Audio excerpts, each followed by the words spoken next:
Are you sick of every family gathering getting cornered by at least two or three people and them coming up and saying, why aren't you married? Or where's your girlfriend, boyfriend?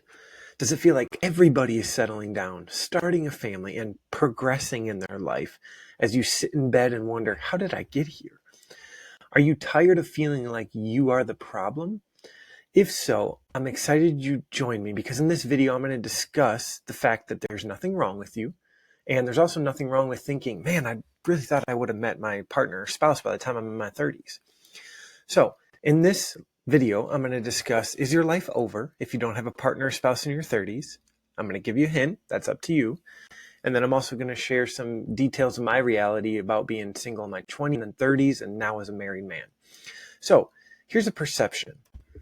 Truly, the perception is, it really depends who you talk to. Some people are going to say, live it up. It's amazing. Go explore, go travel, spend all your money, with experiences. Some people are going to say, man, it's lonely. It's cold nights. It's not fun. So it really depends who you talk to. But let me give you the reality. So I'm someone that was single all throughout my 20s, little relationships here and there. I was actually single going into my 30s. And then at the age of 31, so pretty early in my 30s, I met my wife, who I love and is amazing. So let me give you the experience of someone who did go into their 30s and was single in their 30s. Here is the reality. There is no right situation for everyone, and everyone's experience is different. You may not believe me on the second point, but I guarantee you that some of your married friends are actually jealous of your freedom and your lifestyle. I'm not saying if you're sleeping around or anything. I'm just saying that you have the freedom to go out when you want, or play an intramural sport at night, or go on a trip. You can book a trip with 2 days to go. You can do any of that. When you're married or have a long-term relationship, it's not wise to be doing that. You can make your own choices, but I want to have a happy household. I also want to say as a third point, there's nothing wrong with you. Literally, there's nothing wrong with you. You may just be feeling pressure. You may be feeling the need to settle down. As every year ticked on when I was single, I literally felt more and more like, man, what is wrong with me? I had this thought so many times. There are 7 billion people in the world, and I can't find one. And I guarantee if you're single, you've probably had that thought. It literally comes to you like, what in the world? Let me give you another reality. There is a fact that forcing a relationship is actually probably the worst thing you can do. It's going to create more heartache. It's actually going to set you back in the long run, and it's going to cause so many issues in your heart and in your life that you didn't even know you could have. I entered a relationship that I knew that probably wasn't my right long-term partner or spouse, and it took me about 2 years coming out of it to get back where I wanted to be, progressing. It just did a lot of damage to me, okay? I promise you, you don't want to force it. You do not want to force it. The next reality of being single in your 30s.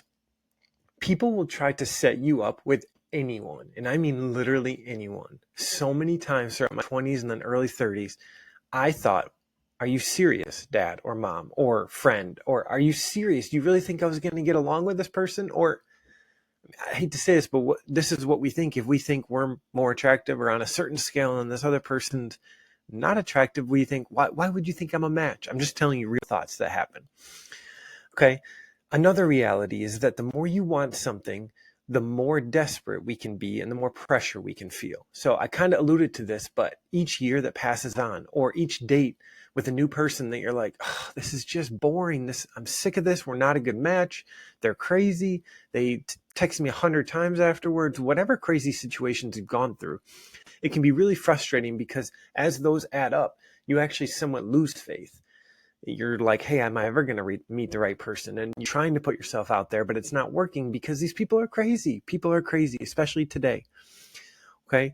So the next reality I want to tell you is kids change your life forever. So I didn't have this perspective before I had kids, but now I do. So meeting someone, as a potential spouse or long-term partner and having a kid seems like such a sweet thought. Oh, we can make such good-looking babies, or we can make fun babies. We can play sports and we can travel and whatever. The reality of having children, if you're a good parent, is that it forces you to crucify your flesh every day and give up a lot of your dreams and desires overnight. Okay? You like watching football on Sundays? You're likely going to have to give that up for a season. You like playing sports, going to the gym? Do you like going out to the bar? It's not going to happen if you're going to be a good spouse or a good parent. It just can't happen with young kids, especially if your wife or partner is going through a hard time after pregnancy, especially if your child is not sleeping. There are so many factors that just basically boil down to kids change your life forever. So before you go rushing into a relationship or a marriage and say, oh, I can't wait to have kids, you can wait. And I encourage you to wait until you're fully ready. Now, you're never fully ready and you never fully know what to anticipate, but be ready to crucify your flesh and give up some of your wants and desires. That's what I mean. You need to be ready to less of you and more for your children as family. Okay?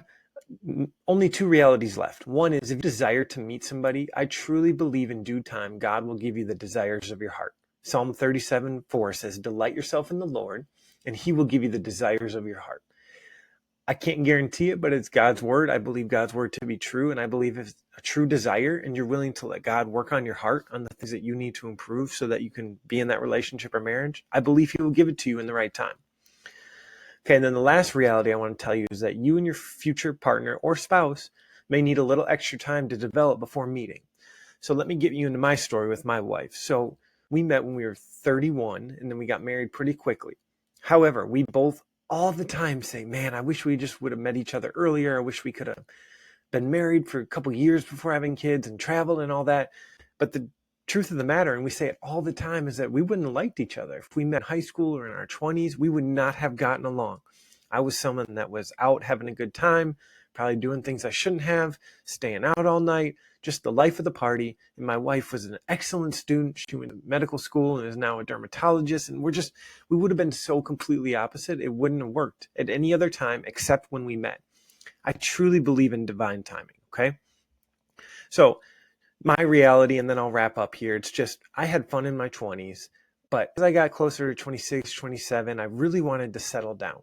I tried to force a relationship. It didn't work. And it took me about 4 years after that to crawl out of that, to get back on my feet, to go after what I wanted. And then I truly believe it was God's timing and divine providence for my wife and I to meet. Okay. I believe God was helping me to develop for her because she's a very successful woman. A lot of the people that she had gone on dates with were, for whatever reason, intimidated, didn't want someone to make more money than them, didn't want someone to be successful as their wife. It's just crazy what was going on, okay? And meanwhile, she actually thought that God was kind of protecting her until she met me or someone like me.